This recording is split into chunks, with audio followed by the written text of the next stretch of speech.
Hey, good morning, everybody. It's Valerie Ling coming to you live from my backyard. I have just taken a walk, a somewhat protracted walk, after doing my bit and voting this morning. And something that's been percolating in my mind ever since I had a wonderful conversation on this page that actually took us into a more private message realm. I've been percolating some thoughts about the cost of caring.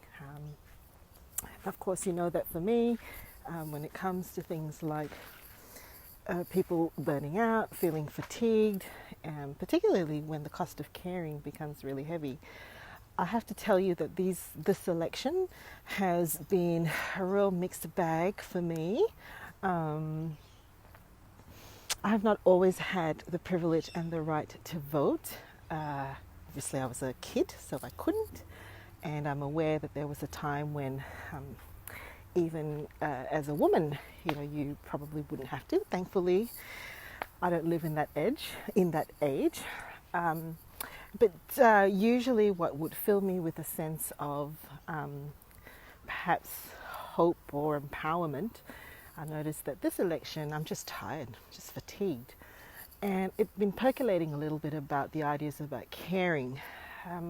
I've come to realize that what has happened to us, I think, in the last 10 years is probably that though we are technologically a lot more connected, we're also just swamped with voices all the time.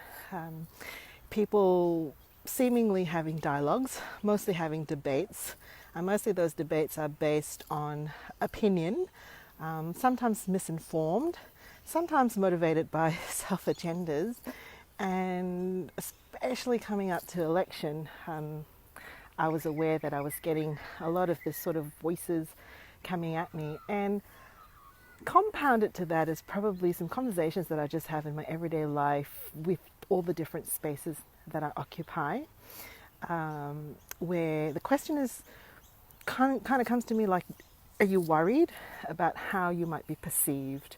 Or are you concerned about how that might come across? Or will this cost, a reputation or a...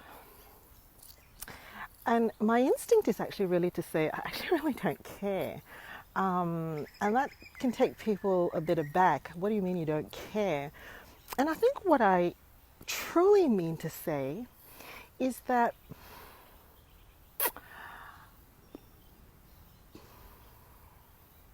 we live at a time when image and what people stand for, what people believe for, and actually what happens in our everyday lives is manufactured. It's published, it's produced, it's manufactured, and most of the time the people who might be preoccupying our thoughts in terms of what they can, what they perceive, are really other people who know us on an everyday individual level. And I think my challenge when I say I don't really care doesn't mean that I don't care. It means that I don't want to care.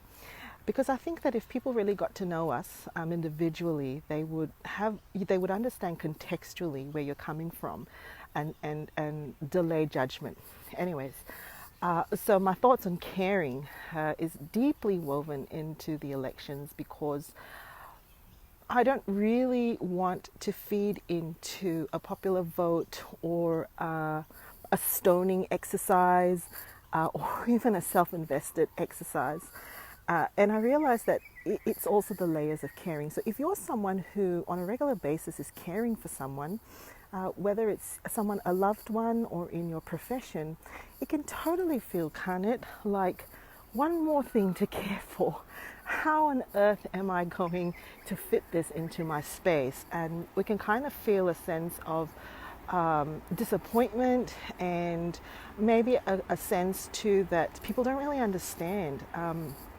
We're just trying to do the best we can with the limited cognitive, emotional, and physical space that we have.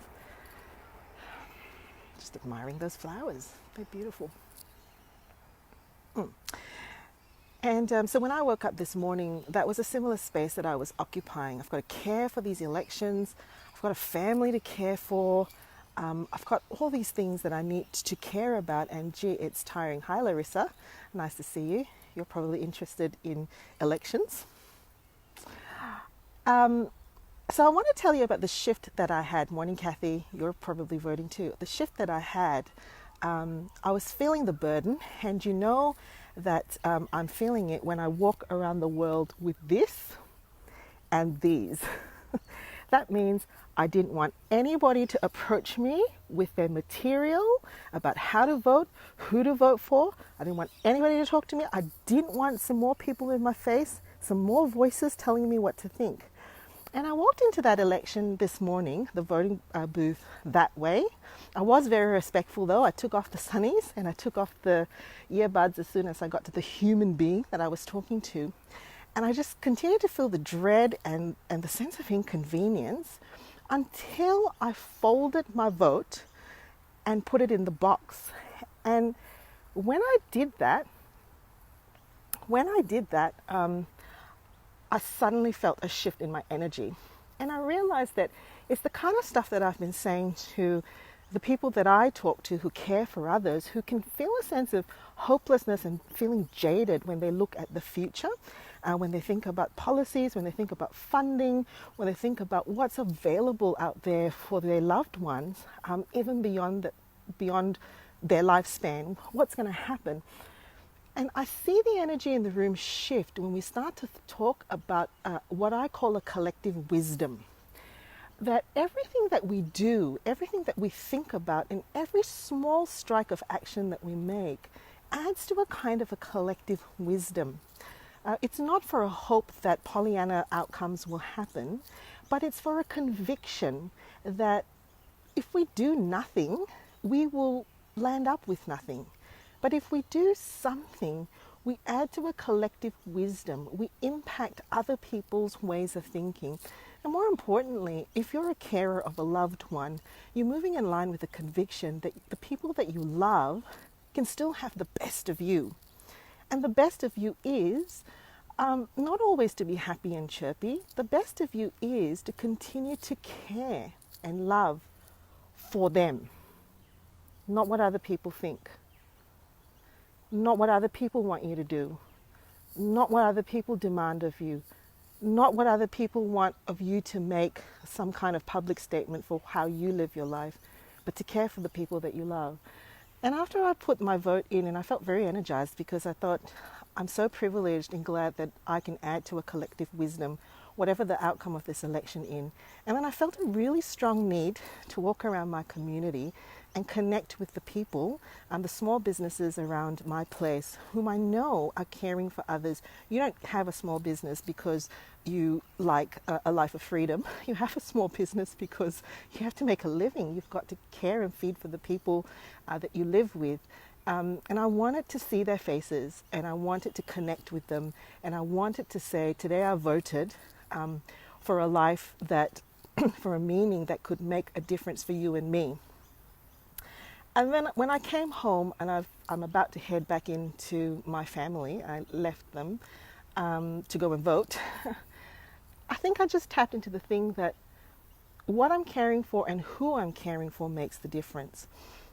And yes, we've got to take care of the resources that we have, but it's actually all right to say that we don't have all the answers. What we know and what we work with is enough for today. As we add our decision and as we add our thoughts to a kind of a collective wisdom, for whatever outcome that takes place. If you have a faith, of which I do, I also walked home to a song that helped me to leave that burden, not with me, but with a power that I believe in. But that it is about coming back to the little things and the everyday things, knowing that we work in small steps and small acts of kindness, meaningful points of connection, listening in and doing things a little bit differently from what other people want us to do can actually make that difference. I hope I've made sense. And I hope that maybe in some small way, something might have resonated with you. Hello, Kim. Hello, Larissa. Hello, Kathy. It's time for me to head that way into the house. Have a great day.